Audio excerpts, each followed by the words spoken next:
জীবনের এক সময় আমরা সবাই একা হয়ে পড়ি, কখনো ইচ্ছায়, কখনো পরিস্থিতিতে। মানুষ ভাবে একা মানেই দুঃখ, একা মানেই কষ্ট। কিন্তু আসলে জানো, একাকিত্ব কখনো কখনো সবচেয়ে সুন্দর শিক্ষক। একা থাকলে তুমি শোনো তোমার নিজের মনকে, যে মনটা একদিন অন্যর কোলাহলে হারিয়ে গিয়েছিল। একাকিত্ব মানে তুমি একা নও, মানে তুমি নিজের সাথে আছো। তুমি এখনো বেঁচে আছো। অনুভব করো, ভাবো, স্বপ্ন দেখো। শুধু এখন তোমার পাশে কেউ নেই, সেটা খারাপ না।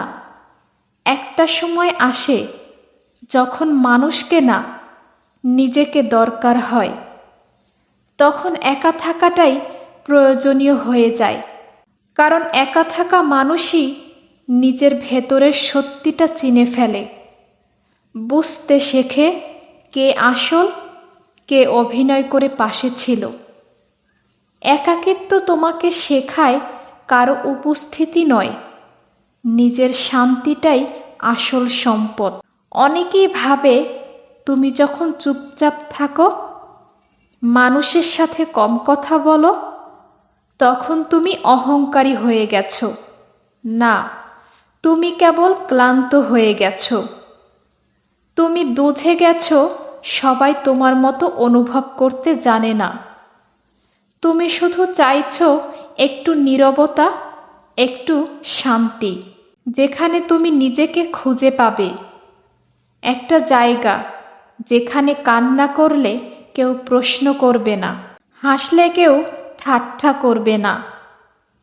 একাকিত্ব মানে পৃথিবী থেকে পালিয়ে যাওয়া নয়, বরং কিছুক্ষণের জন্য নিজের ভেতরে ফিরে যাওয়া।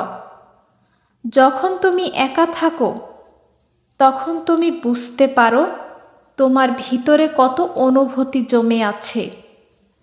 তুমি বুঝতে পারো তুমি কি চাও, কি ভয় পাও, আর কারা তোমাকে সত্যি ভালোবাসে।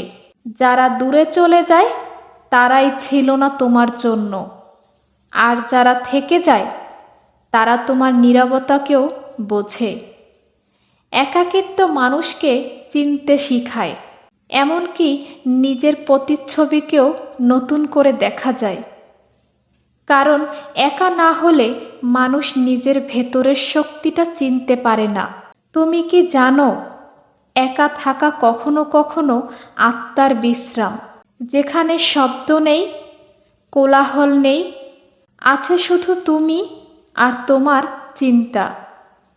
এই সময়টাতেই তুমি নিজের ভুলগুলো চিনতে পারো, নিজের অতীতকে ক্ষমা করতে পারো। তুমি শিখে ফেলো কে তোমাকে ছেড়ে গেল সেটা নয়, তুমি কেমন মানুষ হয়ে উঠেছ সেটাই গুরুত্বপূর্ণ। একাকিত্ব তোমার মন পরিষ্কার করে দেয়। তুমি বুঝতে পারো জীবনে শান্তি আসে ভেতর থেকে, মানুষ থেকে না। সবাই পাশে না থাকলেও তুমি টিকে যেতে পারো, এটাই একা থাকার শক্তি। একটা সময় ছিল তুমি অন্যর উপর নির্ভর করতে, এখন তুমি নিজের উপর ভরসা রাখো। তুমি জানো কেউ তোমার কান্না মুছিয়ে দেবে না, তাই তুমি নিজেই হাসতে শিখেছ। একা থাকার মধ্যেও তুমি আল্লাহর রহমত দেখেছ। তুমি দেখেছ যখন কেউ ছিল না তখন তিনিই ছিলেন, এটাই আসল সাহস। রাতের নিস্তব্ধতায় যখন বাতাস হালকা ঠান্ডা ছুঁয়ে যায়, তখন একাকিত্বটাও যেন আলাদা এক শান্তি হয়ে আসে।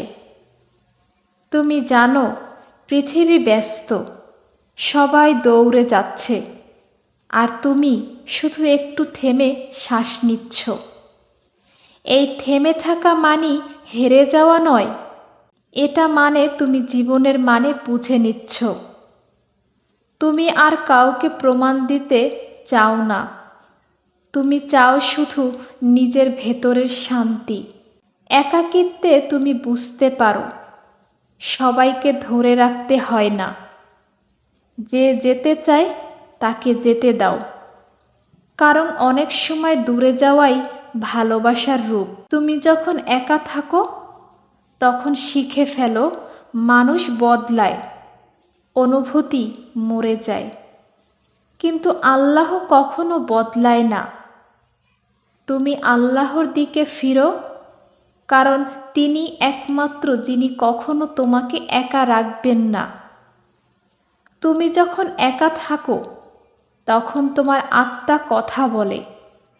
সে বলে, এখন থামো, শোনো, ভাবো। তুমি বুঝতে পারো তুমি কতদিন অন্যর মতামতে বেঁচেছিলে, নিজের মত নয়। একাকিত্ব তোমাকে শেখায় নিজের জন্য বাঁচতে, নিজেকে ভালোবাসতে। যখন কেউ তোমাকে বোঝে না তখন তুমি নিজেকেই বোঝা শুরু করো, আর সেখান থেকেই শুরু হয় আত্মার জাগরণ। একাকিত্বকে অভিশাপ ভেবো না, এটা আল্লাহর দেওয়া এক আশীর্বাদ। কারণ এই সময় তুমি নিজেকে ঠিক করতে পারো, এই সময় তুমি ভুল বন্ধুত্ব থেকে মুক্তি পাও, অযথা সম্পর্ক থেকে বেরিয়ে আসো। তুমি নতুন করে জীবন শুরু করতে পারো, নতুনভাবে নিজের আত্মাকে সাজাতে পারো। যে একাকিত্বে তুমি কান্না করো, সেই একাকিত্বই একদিন তোমার শান্তি হয়ে দাঁড়াবে। ভাই ও বোনেরা, একাকিত্ব কোনো দুঃখ নয়, এটা এক উপলব্ধি। যদি তুমি একা থাকো, মনে রেখো তুমি দুর্বল নও, তুমি আলাদা। একদিন মানুষ বুঝবে তোমার নীরবতার ভেতরে কত শান্তি, কত গভীরতা ছিল। নিজের একাকিত্বকে ভালোবাসো, কারণ এই সময় আল্লাহ তোমাকে নতুন করে গড়েছেন। তুমি আজ একা, কিন্তু আগামীকাল তুমি শান্তিতে থাকবে, কারণ তুমি শিখে গেছো সবচেয়ে সুন্দর সঙ্গ হলো নিজের আত্মা আর আল্লাহর সাথে থাকা।